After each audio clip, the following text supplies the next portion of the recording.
Assalamu alaikum. Dear students, now we are going to see the activities given in English workshop of the lesson 1.2 an encounter of a special kind.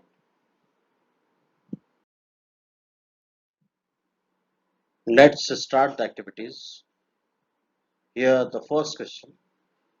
State whether you agree or disagree with the following statements. Justify your choice with proper reasons. यानी हमें यहाँ क्या करना है, नीचे कुछ statements दिए हुए हैं, उनसे हम एग्री हैं या डिसएग्री हैं तो बताना है, और जो भी हम हैं उसे जस्टिफाई करना है रीजंस देते हुए.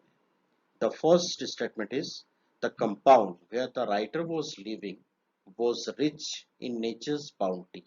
यानी वो कंपाउंड जहाँ पे राइटर रहते थे वो नेचर्स बाउंटी यानी कुदरती आतिये के पॉइंट ऑफ व्यू से रिच था.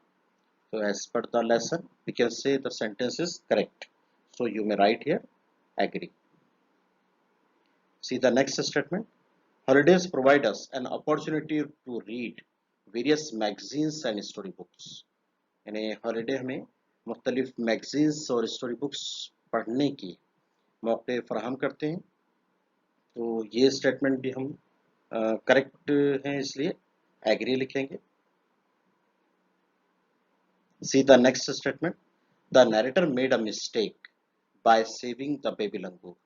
यानी बेबी लंगूर को बचाकर नैरेटर ने गलती की है.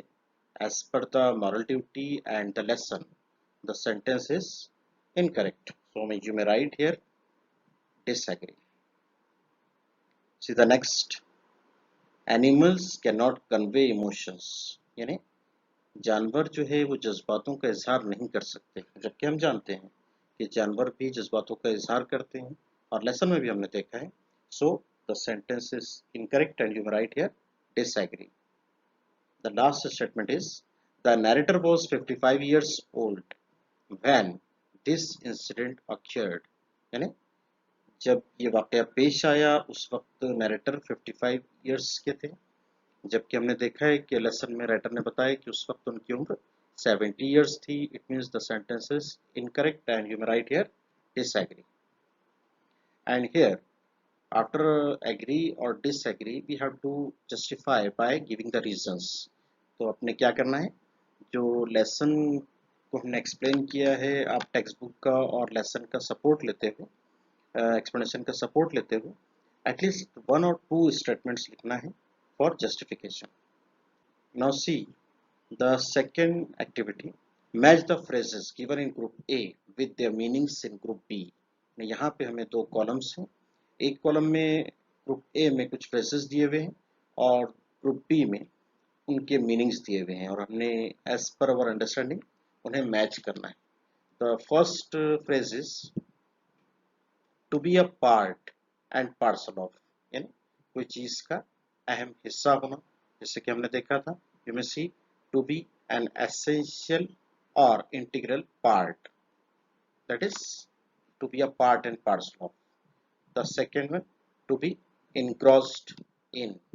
It means बहुत ज़्यादा मैं हो जाना, बिजी हो जाना, उसके लिए हम ले सकते हैं you may write here to be completely occupied in. See the third, it means see to take notice of. है ना, कोई चीज़ को देखना, कोई चीज़ पर तवज्जो देना. It means to observe and give attention. Next, to figure out.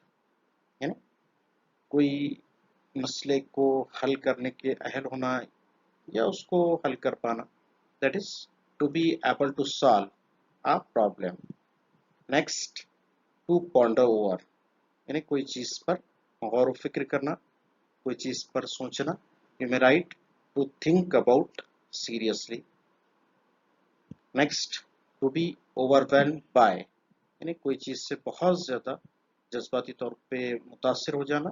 You may write here to be affected emotionally in a powerful way. Next, in a flash. यानी बहुत जल्द. You may write here very quickly. Next, to find a solace. तस्कीन पाना, इत्मीनान पाना, and you may write here to find comfort and peace.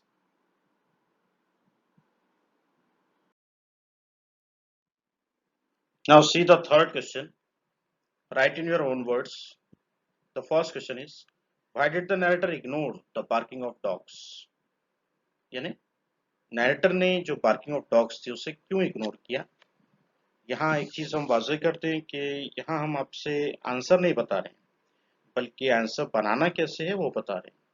क्योंकि जब भी हमें कोई क्वेश्चन आता है तो जो भी क्वेश्चन हो उस क्वेश्चन का सपोर्ट लेते हुए और उसके टेंस के बेस पर हम आंसर को आसानी बना सकते हैं और उसमें मिस्टेक्स होने के चांसेस कम होते हैं। Now see the question, why did the writer ignore the barking of dogs? तो here you may start your answer by the narrator, then ignore जो है ये फर्स्ट फॉर्म में इस्तेमाल हुआ है और जो क्वेश्चन में did आया है ये शो कर रहा है कि ये सिंपल पास्ट में है। और अब हमने क्या करना है, द नैरेटर इग्नोर, तो इग्नोर का सेकेंड फॉर्म हमने इस्तेमाल करना है, यानी इग्नोर्ड इसे कर देना है, the narrator ignored the barking of dogs, यानी इतना पार्ट आप क्वेश्चन से ले सकते हैं।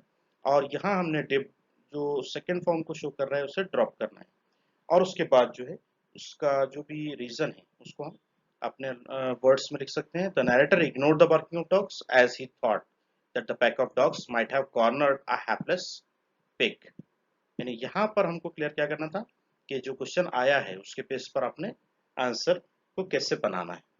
Then see the next question, why did mother langur make no effort to grab her baby from the coop?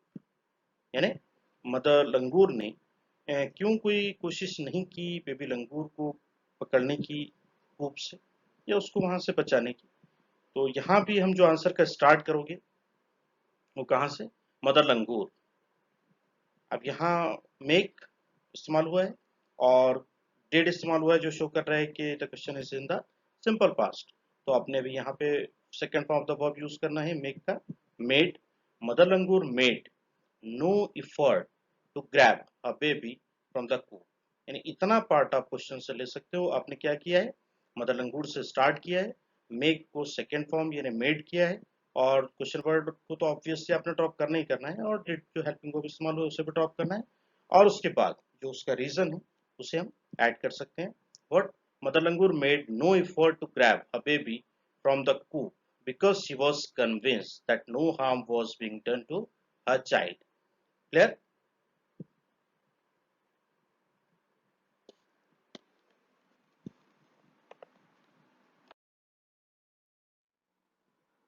Now see the fourth activity.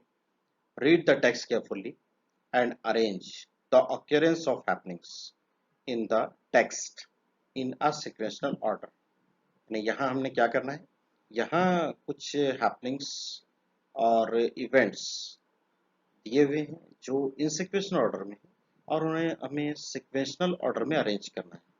और इसको करते वक्त हमने एटलीस्ट वंस ने एक मरतबा हमने स्टेटमेंट्स को पढ़ना है और उसके बाद हमने कंफर्म करना है what should be at the first place और what should be at the next place. And here the first statement is already given in your course book, what I was engrossed in various magazines and storybooks. It should be at the first place. Why? Because it happens firstly as per the text or as per the lesson. And what should be the next statement as per the lesson? Whatever we have read. Now I became deeply absorbed in the book. It should be at the second place. Then what? I heard the disturbance approaching closer. It should be at the third place. Then you may see I saw something horrible. It should be at the fourth place. Then what should be at the next place? I recalled the terrible custom in the animal clan. It should be at the fifth place. Then you may see I gathered a stout stick and then started throwing a stone. It should be at the sixth place. Then I managed to catch hold of the baby langour's tail. It should be at the seventh place. Then You may write here, took the baby langur to the backyard. I took the baby langur to the backyard. It should be at the eighth place. Then you may see, I offered him a peeled banana. It should be at the ninth place. Then I allowed the mother access to her baby. It should be at the 10th place. Then you may write, I cannot forget that look in her eyes at the 11th place. Then what happened? I was sure that food was not the only means of communication. It should be at the 12th place, and I still fondly remember that encounter should be at the last place, or it should be the last statement or event. Clear?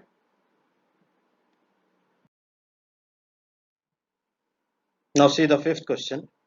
Discuss the following and write about it in your own words in 5 to 6 lines.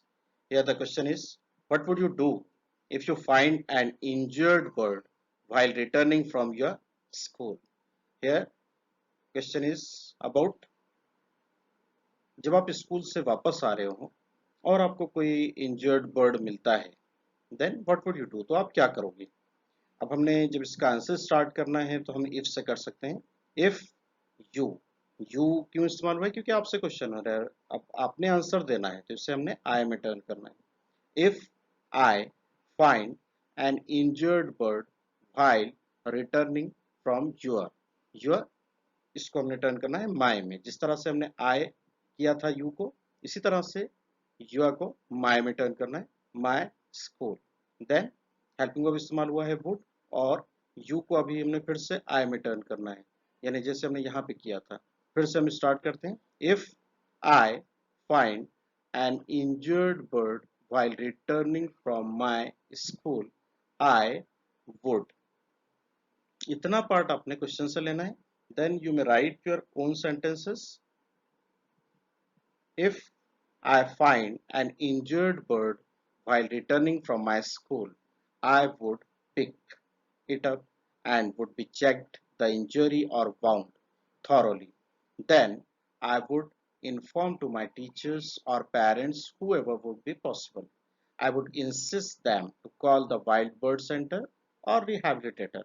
यहाँ पे हमने clear क्या करना था कि जो question आया है उसको सपोर्ट लेते हुए हमने आंसर को कैसे बनाना है। Now see the second question, what opinion do you form about the narrator from the story, यानी स्टोरी से आपने नरेटर से मुतालिक क्या ओपिनियन आपकी बनती है या क्या आपका ख्याल है। तो यहाँ पर जब भी हमको इस तरह का ओपिनियन या व्हाट डू यू थिंक इस तरह का क्वेश्चन रहे तो अपने आंसर का स्टार्ट अकॉर्डिंग टू मी से आपने करना है। Now see, according to me या अकॉर्डिंग टू माय ओपिनियन, हमने यहाँ पे ओपिनियन क्वेश्चन हो रहा है इसलिए हमने अकॉर्डिंग टू माय ओपिनियन रखा। According to my opinion the narrator is really a very caring and kind hearted as well as the courageous person.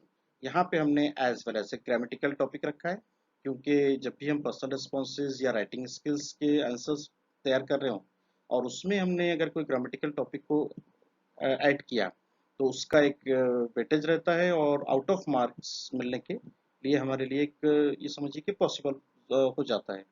Then see, as we know without kindness and courage we can't help others and the narrator has proved his kindness and courage by saving the baby langur. यानी यहाँ पर हमने ये narrator के मुतालिक एक opinion रखी, आप इसमें और चेंजेस भी कर सकते हैं। हमने क्लियर क्या करना था कि किस तरह से हमने आंसर्स को बनाना है by taking support of the question. Now clear?